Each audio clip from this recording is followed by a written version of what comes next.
And welcome back to another episode of the Swandingo Files. Today we have John Malott with us. He is sorry, excuse me, sorry. Uh, he is the CEO of OSnap Fitness Lifestyle, and he's here to tell us about his story so we can get to know him a little bit more and how he helps other people achieve their goals along the way. So how's it going today, John? It's going great, bro. Wonderful. Just running and gunning, making things happen. So happy to be here.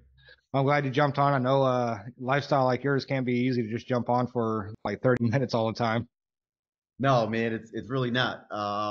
When you get to a certain point, you start to realize that time is the most valuable thing that you have. And I used to think it was money, but now I realize what is the most important. So I do not give away my time very easily, and I certainly don't waste it. So as long as we're moving, we're growing. Yeah, and I appreciate it, like I said. But today we're going to talk about, kind of your life a little bit, how you got to where you are today, but also like, your O Snap fitness lifestyle, and and why you help other people. There's a lot of people at your stature don't always want to help other people grow. They want to just kind of do themselves and do their own. But you actually empower other entrepreneurs and business owners also. So, but if you can just kind of go over like, who is John? Yeah, look, I can run through it really quick. If we go far enough back, I don't have all the things that society says you're supposed to have to be successful. I don't have a college degree. I don't even have a high school diploma, which isn't so unusual these days. You hear, everyone's got kind of their story. Um, I had my first felony arrest. I was 15 years old. Locked in juvenile detention facilities. Had a major drug problem. Heart attack at 17. So you know, uh, all these things that when they were happening, they seemed like curses. Looking back, turned out to be they were actually blessings because it set me on a different path, put me in front of the right people who really had my solutions rather than my problems. People that saw more in me than I saw in myself, and that's where I really learned entrepreneurship because I was knocked out of the game basically because like most people I was told go to school get a good education so you can get a good job and that job's will take care of you. Well, I didn't do the first couple of steps, so gainful employment wasn't easy to come by.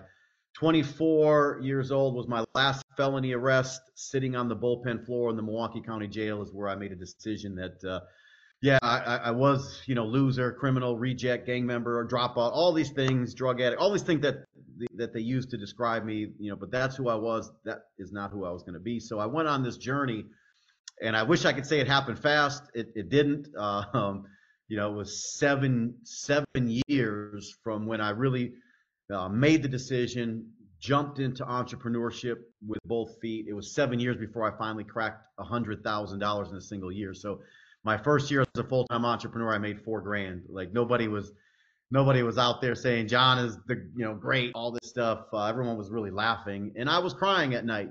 Basically in my mind, in the fetal position, like wondering what the hell am I doing, and why can't I get this shit to work? But eventually, you stick and stay. I had a mentor say stick and stay, and you'll get your pay. I did that, and he was right. That seventh year, I made 116,000. Then the next year, it went to 220,000. Then it went to a million. Then 2 million a year. Then it was like every single month it was $250,000 minimum coming in passively into my bank account, so I could make a lot of mistakes. It allowed me to go out there and build a whole bunch of different businesses from real estate to nightclubs, publishing companies. I did a lot of things. Mixed martial arts, cage fighting business I had that was booming, and I dabbled in a lot of things. And I had a lot of things that just didn't work, but it didn't matter because I had a cash flow machine that allowed me to make a lot of mistakes. And looking back as an entrepreneur, I think the biggest thing that built me or made me who I am today is all of the mistakes that I made that seemed again like they were curses turned out to be blessings in disguise. Those failures seemed to happen. I was moving from one crisis to the next crisis. Those things were really what strengthened me. It's what got me to be where I am, and it also set the stage for when I brought other entrepreneurs into the mix and they were going through things, I was like, look, man, I went through those exact same things. So I was then able to save them time, energy, and money, which I wish I would have had more of that. I wish I'd have more people doing that, but I was fortunate. I did have a few people that took interest and did help shorten my learning curve a little bit. I'm grateful for all of that. But yeah, and then, fast forward, 40 years old, I have a major health catastrophe just basically because I owned a nightclub and a restaurant, and I was living and eating my brand in a big way, consuming, literally eating and drinking myself to death. And when you're making arrangements for your kids and your finances, and you can't get out of bed, I was stuck in bed for 2 weeks. Anyways, I was fortunate. I had a naturopath come into my life after traditional medicine did not work for me. And that's when I went on a whole new path. I went on a health and wellness path. I had a new understanding of herbs and vitamins and minerals and sunshine and movement and all these different things. And that kind of set the stage for when I met my wife. We've been married now 7 years, and we started talking about doing something together. She was already in the health and fitness field, model, all these different things. Just made sense. And then we launched Snap Active Lifestyle, which is a lifestyle brand around fitness and supplements and things like that. And we just keep rocking, man. We have passion and we have purpose for what we do. So now when you get past the success stage, you get past the significant stage, and now in my legacy type stage, it really does become about how can we pay it forward? How can we help other people get to the next level? So that's what we do now. We build these brand ambassadors up. We teach them how to brand themselves. We teach them how to become great leaders, world-class leaders, how to build big-ass businesses using e-commerce and drop shipping, and of course using our products as a vehicle to create, the goose that lays the golden eggs to create financial freedom. So that pretty much brings us up to this point, man. I just gave you my, from grade school to now. Shit. That's a that's a pretty cool story, actually. I'm not gonna lie. I mean, but at what point, you said those 7 years, at what point, because you had to have wanted to give up at some point. Where did you finally see that turn, and how close were you just to like giving up? Bro, I quit many, many times in my mind. I never did it out loud, thank God, because I see people today. We live in a society that quitting gets you attention. Quitting gets you love. It's a weird deal, man. I grew up around a father who was a steel worker. Quitting was never an option. Whining, complaining, making excuses, that wasn't in his vocabulary. My dad could be dying and you'd never know it. He wasn't, like today someone stubs their toe, like everybody knows, oh, I stubbed my toe today. Life sucks. I'm a victim. I grew up with him. And so, yeah, it was very tough, man. I can tell you, there were many nights, that I couldn't sleep. There were bill collectors calling. There was lots of stress. And I'm like, why am I doing this? I'm not getting anywhere. I felt like a hamster on a wheel, running real fast, going nowhere. But I just never actually quit. And I think that's the difference, man. I see, we get brand ambassadors that come in today and they get a little rejection. Things don't go that way, the way they think it should. And I don't know why they think it should go any particular way, because they've never done anything like this. And they throw in the towel. It's the weirdest thing to me. Like, I know that they need the money. I know that their families are suffering. I know they haven't been on vacation forever. I know all these different things. I'm like, why would you quit? I mean, like, this is you're one shot. But we want everything fast, and we want it now. And like, we put our potato in the microwave, bro. We can't even wait for the dinger to ding before we take it out.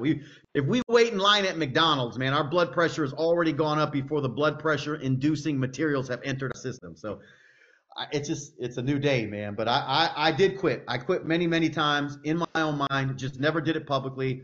I would sometimes take a night off. I would go, bury myself in something else, and then the next day I was back at it. I was like, man, I got to get out of this neighborhood. I got to get out of debt. I got to get out of these circumstances. And my alternative wasn't any better.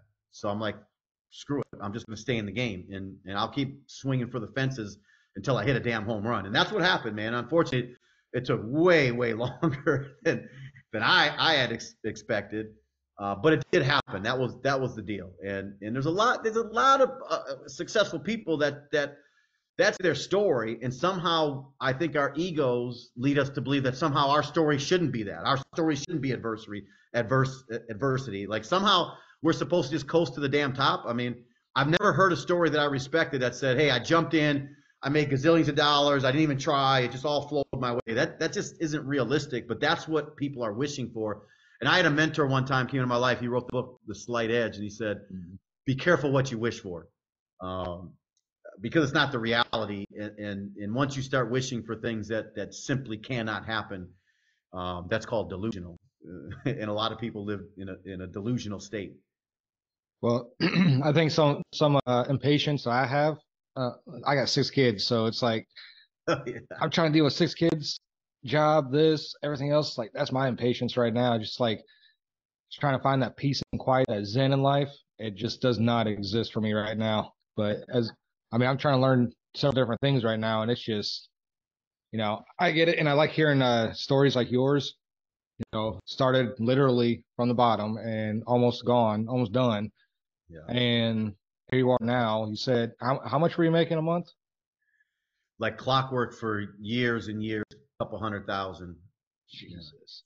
Yeah. And And the beauty of that money, that's why I love the profession I'm in, is it that was after everything. That's what I put in my pocket. I didn't have, like a lot. I hear a lot of stories from people say they generated X amount of revenue, but then there's 15 other things that have to be paid out before they actually get their net. So there's a big difference between gross and net. So when I was netting, a couple 100,000 like clockwork, I had $200,000 days, wake up in the morning because of what happened in Asia, what happened in Australia while I was sleeping. And, you know, you do, I didn't get used to it right away because it would freak me out because I was very afraid to lose that because I was like, man, um, I would pinch myself sometimes. And then, then you start to take it for granted. I think the other side of the coin is when after it happens for years and years, you start to take it for granted. And that's a dangerous place to be in too, because I've made millions and I've lost millions, twice. So, and some of that was from ego. Some of that was taking shit for granted. Um, but the beauty of it is once you got the recipe, man, you can go bake the cake again. And so I know you work. I know you work with people all across the spectrum. I'm sure other countries too. Do you also work with veterans too? Do you have veterans that come into your programs? Yeah, bro. Look, I'm an underdog. I'm a guy who's for the underdog. So I get the challenge sometimes I get is like people are calling me, from the crack house. I'm like, bro, you got to put the pipe down before I can help you. But it's I'm a big fan of the underdog, man. I lost my sister to heroin overdose when she was 21 years old. I told you my dad's story. Anyways, veterans, of course, because I don't think we give respect for the people who have paved the way in so many ways. We don't think about it. Like you take for like us communicating through Zoom right now, and we both have a roof over our head. And I guarantee you got 6 kids. I bet they all eat. you know, there's a lot of shit we take for granted that other people couldn't take for granted. That had to be fought for, and some people literally lost their lives for the things that we take for granted. So yeah, man, I'm a big proponent of that. Unfortunately, my business still requires work. I mean, I wish I had this thing like I could just give it, but I tell people all the time, man, it still requires that dirty 4-letter word. It's called work. And if you're willing to do that, I'm willing to jump in with you. If you want to walk, I'll walk with you. You want to run, I'll run with you. If you want to talk, we don't have a lot of time for talk right now, man. I think the world's an interesting place. We've got to move faster than ever right now, but we got technology to do it. So if someone wants to engage, and I'll engage with them, and again, I'll help shorten their learning curve, but they still got to do the work. Hmm. So okay, so a military schedule is normally 6 in the morning till anywhere from 3 to 5 o'clock, depending on your rank too. If you're higher up, you're gonna work a lot longer. Somebody that okay, I know you got to put in work. You got to put in work to make any money. It doesn't matter who you are. It doesn't matter what you do, unless you win the freaking lottery, which is 1 in a million or a billion, whatever it is. Insane. Probably closer to 1 in a billion. So somebody that has kids, working from 6 to 5 in the military, might have duties at night to do sometimes, like 24-hour duties sometimes we had to do. Yeah. How long, or not really how long, if they were persistent and on top of it, could they get that done in 6 months or a year, the training, and be successful at it? So when they come out of the military, their ETS or retirement date, would they be able to jump right into that right away and already start generating revenue before they even get out? Yeah, let me tell you. So my mentor, well, we're going way back. I'm going to date myself here, but we go back 29 years ago. My mentor said, "Look, it's going to take 5 years for you to do a 180. It's going to take 5 years." And I was rough, man. I was completely rough. Obviously, I was coming from a serious deficit, and we also didn't have the tools today that we have. We didn't have tools that sped things up. We didn't have a Fortune 500 business in the palm of our hand. I mean, we got phones that do more today than some of the best computers back then did. You know what I'm saying? It's like everything's fast. So I tell our brand ambassadors today, don't ride the roller coaster. If you can put in 5 minutes, then you do 5 minutes a day. It's the consistent, persistent activity over whatever period of time that makes a difference. What I see today, unfortunately, I see people do, today they do 15 minutes. Tomorrow they do 30 minutes. Then they take 3 days off. Then they come in and they put in a full day. They get excited. They rock and roll for 3 or 4 days. Something happens. Their best friend's cousin, sister says it's a scam or it'll never work or you're a loser. Then they're down in the dumps for 2 weeks. This does not work. And that, unfortunately, people say, because I tell people, just be here 1 year from now. In 1 year, even if it's 5 minutes a day, I'll teach you everything you need to go and smash it. I'm talking to crush it beyond belief. But so people will say, well, I was here for a year and I'm not making $1 million a year. Well, you were here for a year, but now I've learned to tell people, you also have to do the activity. You just can't, say I'm here, like, okay, great, wonderful. But you plug in, you tune in, you do the actions, you do the activity, and be here a year from now. Everything's just sped up. I think if my mentor was alive today and was talking to me, I don't think he would say 5 years. He might say to do a complete 180. And for me, coming from my rough state, he might say 2.5 years. I tell people all the time, if you're not coming from a massive deficit, if you can communicate and you can use these, like if you can text and you can use your phone, you could probably, I got people that come in my business and in 60 days are smashing. I teach this thing how to turn $1,000 investment into $2,000 in their first week. So I can show someone how to double their money, but it also requires some work. So if you can't do it in a week because of a schedule, well, let's look at, can we do it in 2 weeks? Can't do it in 2 weeks. Can we do it in a month? If we can't do that in a month, can we do it in 90 days? If the schedule is so intense that you can't put in, the time necessary. So if I was to give you, of course, military members, we're disciplined, we're hard charging. Yeah. I mean, veterans make some of the best business owners in America. I mean, they don't always succeed every day, but I mean, consistently across the board, they make the best. Just because they don't ever give up. I mean, a year so that's pretty much practical for them. Or could they, you said, look, here's the difference. You're right about that. I know a lot of military, but I work with a lot of military people, former and even some current. Yes, because you just said it. What does it take to be successful in everything? Discipline. For a military person, they're going through boot camp. They're going all these things, and they're learning this stuff to stay alive. You know what I mean? So what does it take to stay alive in that environment? The things we're talking, the same thing it takes to be successful in business. Discipline, commitment. Here's what I know about military people. If there is an obstacle, you do not give up. Like if there's a dude in the road with a gun, okay, we don't turn back. If there's a tank in the road, it's a tank. You don't turn back. You know what I'm saying? Obstacles are meant to go over, around, through, whatever. If you are a military person, that's the way military people think. That's the way they've been trained and programmed. And, in a lot of ways, I wish we all had to do mandatory military service. Like in Israel, it's mandatory. They have to go to the military. And I had partners that were from Israel, and I saw how they worked. And no obstacle was too big. Nothing deterred them. It was like, okay, there's a gazillion reasons why we should stop, but it wasn't built. They didn't have that in them. They weren't built like that. So, yeah, man, of course. quitting is not an option for us, at least, No. majority. But so, what exactly is O Snap? Like, what does it do? I know it's a lifestyle thing. Yeah, so Old Snap basically it's about a couple of things. You know, 1/3 of our process is about supplements. So we believe that people are killing themselves with their mouths. I mean, their taste buds are jacked. If it's not sweet, if it doesn't taste a certain way, I mean, we're killing our kids too. Our kids are the fattest, unhealthiest kids ever in the history of mankind. They barely go outside. They consume so much sugar and simple carbohydrates. It's literally, you look at the childhood diabetes rate, childhood obesity rate, it is insane what we've done to our kids. Then us, even as adults, like we stopped eating vegetables a long time ago. And again, if we don't get our Starbucks with sugar and whipped cream and fucking everything else, and at every meal we sit down, it's got to taste good or we won't touch it. We're literally killing ourselves. The numbers tell us the story. America's fallen further and further behind. Then we put chemicals and everything, again, for taste, for addiction, for profit, and we just consume blindly all this stuff. So first and foremost, we educate people on what they're putting in their mouth. Then we created products, and we do it instead of gummies, instead of pills and powders, because we talk about absorption. Like you could take a gummy, and if you're only absorbing 20% of it, like who gives a shit? You just wasted your money.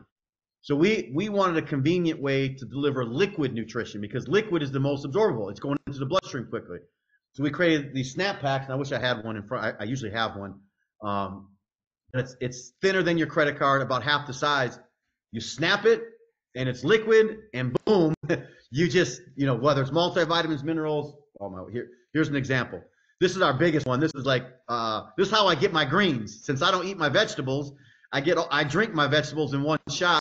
And all I do is I put it to my mouth like this. I snap it in the center.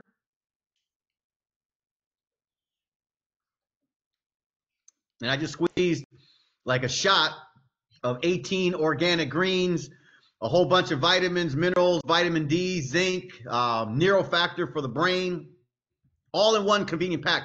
And it's liquid, so I know I'm getting 90% of this stuff that I paid for going in my system. What is neurofactor? So neurofactor is for the brain. It's we have clinical studies around increasing memory, higher learning, things like that. So, as I'm aging, I think a lot more about this kind of stuff. Brain fog in the middle of the day, things like that. 6 kids driving you crazy, and the brain is overstimulated. Wife. And a wife, yeah, man. It's like, so we create. Look, I told people in the beginning, because when you get past money, you start to create things for yourself. But then you start to realize the things you create for yourself have marketplace value. So when I was looking for something, I was traveling a lot. I'm moving quickly. I need something, convenient. Again, like I told people, I'm a secondary vegetarian. I get all of my greens through animals that eat grass. But I saw that there was some cool stuff out there that moved the needle in my health before. And if there was a convenient way for me to get it, I would do it. I just didn't want to sit down and eat a whole fucking plate of salad, or whatever. And so we created these little packs. I have one for energy, all clean, like vegan, sugar-free, dairy-free, gluten-free, chemical-free, GMO-free.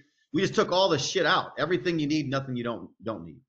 And is that also for kids, or is it just adults, or do you have? Yeah, this one. So this one here, there's 2 now. As the CEO of the company, I tell people it's for 18 and above. But my kid, I have a 13-year-old, and we got younger than that for the multivitamin, multimineral, because these kids are getting garbage. So kids do that one, and we have a sleep product that a lot of parents are using instead of whiskey to put their kids to sleep. But I can name everything in whiskey. I can't name everything in melatonin. Yeah, that's true, man. That's the thing. A lot of the stuff today, it's complex and it's weird, and you don't even know what you're getting half the time. Yeah, the old days of rubbing whiskey on the gums and everything. At least I knew that what was in it. That the Orgeat, whatever. Yeah, bro. I can't even pronounce. If I can't pronounce it, it scares me a little bit. So well, it saying. It should. Because that's what's killing us, man. All this stuff, like these chemicals. It's the chemicals that are really messing us up, man. We don't even think what's in the air, what's in the water, man. All this shit is insane. Well, I mean, it's not really fair either, though, because you look at the price of a salad at McDonald's, then you look at a price of a cheeseburger. I mean, the salads at McDonald's are worse than the ones that you can make at your house. Yeah. But they're like triple, quadruple the cost of a cheeseburger. I mean, what are people supposed to do? Because yeah, and that's what's messing us up because it's just like people don't realize it. Like if you get a coffee from Starbucks, it's really an experiment in how little coffee they can put in a cup. There's 29 different chemicals in the average cup of Starbucks. They're putting less and less coffee because coffee itself is more expensive than creating chemicals in a laboratory for filler. Why? And people say, John, well, why would they put all these fillers in this stuff, in energy drinks and everything we consume, the food? Because they sell it by weight. Why does the cocaine dealer put Tylenol and baby powder and fentanyl in cocaine? Because it stretches it out. It's profits. And we sometimes, it's hard for good people to understand why would they do that if it's hurting us. Because profit motive is a mother. Profit motive is an interesting thing. And I'm a capitalist, so I believe in capital. I believe in entrepreneurship. I just don't believe in harming people in the process. If it's a win-win, I'm good. I'm in it. But when people are dying, because and we've seen companies that literally put shit out there that killed people, and they knew it. Now that's that's something I can't comprehend. Yeah, that's it doesn't surprise me one bit, honestly. But I mean, it's I can't really blame the company because they're just trying to make a profit at the best cost for them. So I mean, what are you supposed to do? And everything is going up in price. So they're either making it smaller or they're contaminating it with more stuff. Yeah, that's where we got to kind of be. We got to be aware too, man. It's like you said. If you know a company's in business to make a profit, then you just got to do a little bit of digging and say, okay, does this make sense for me? And if it does, great. And some people make that decision, but you're right, man. If I go to McDonald's and eat off the dollar menu and I'm struggling, I'm not going to Whole Foods because Whole Foods means whole paycheck. It's done. I didn't even think about that way, but yeah. Okay, so I got one more question for you. How many tattoos do you have? Like Jesus Christ, like you're like covered. I got them everywhere, bro. I just keep doing it, man. I got an addiction. I got a problem. I get an idea, and next thing you know, I'm calling I already saw yours. Yeah. As soon as I get an idea, I'm calling my guy. I'm saying, bro, I got another idea. Let's see if we can make this work. But I'm running out of space, man. I still got a little hair, but I'm not going to the face. I made a decision. I won't do the face, but my back is covered. I still got some room on my legs. My thighs are completely covered. But Do you want to give your tattoo artist's name, or do you go to the same one, or you just go to various ones? I've been going to one dude forever. His name is Justin Gorlick, and he's out here in Scottsdale. The dude is a beast, and he's reasonable, and yeah, he's a powerhouse, man. Justin Gorlick. Well, I think it's Justin Tattoo on Instagram or something like that. Or just if you go to mine, there's a couple where we show some of my newest work, and he's tagged in it. Okay. Oh, I'll definitely be looking because I love tattoos. I just can't, I want that big piece. I got a couple. I got one in South Korea here that covers like this whole area over here on my right side from basically chest down, stomach, abdomen, and side, and all that stuff. And they are badass in South Korea. They are awesome. Are you in South Korea right now? No, I'm in Texas now. I was stationed in South Korea 2009, 10. Man, South Korea was my biggest market. Really? My first year doing business in South Korea, I did $100 million. I love South Korea, bro. It was insane the numbers we did there. I wish I would have gone there on different pretenses. I mean, I was just there for the military, so I only got to spend a year. But the culture and everything there, they're very healthy oriented. They'll buy anything healthy in a heartbeat just because, I mean, if you look at them, I don't think I saw a single obese Korean. Honestly. They're hard to find. Trust me. I know. I did. I was there, and yeah, it's a different lifestyle. I mean, I wish we could get there. They would never allow the stuff that we allow in America. They would never allow that there. Yeah, and that was my biggest thing. Starches over there. I don't think I rated starch over there unless it was on the base. So yeah. But so how can people find you, get a hold of you, check you out, and do the research on you? Because they're going to want to. Yeah, for sure. Of course, you can Google me, John Malott, Malott. If you want to reach me, Instagram is where I probably put the most energy in when it comes to social media. I handle all that myself on Instagram, and so it's John.Malott, so JOHN.MALOTT on Instagram. But I'm on Facebook too. Yeah, social media becomes like that. That's kind of the new business card, I guess, these days. Mhm. So, also johnmalott.com is another place that I can be reached at as well. So what's your next adventure going to be? Man, we're growing. Like right now, we're planning international expansion. We're in the U.S. and Canada. We're of course I want to I want to take us into Europe. Basically global domination, bro. That's what's on the mind. Fuck it, do it. Might as well. I'm on I it, mean, man, this is for a sure. military podcast. I don't care. Yeah, So you military guys understand. They understand the game. We're taking ground, man. We're taking ground for sure.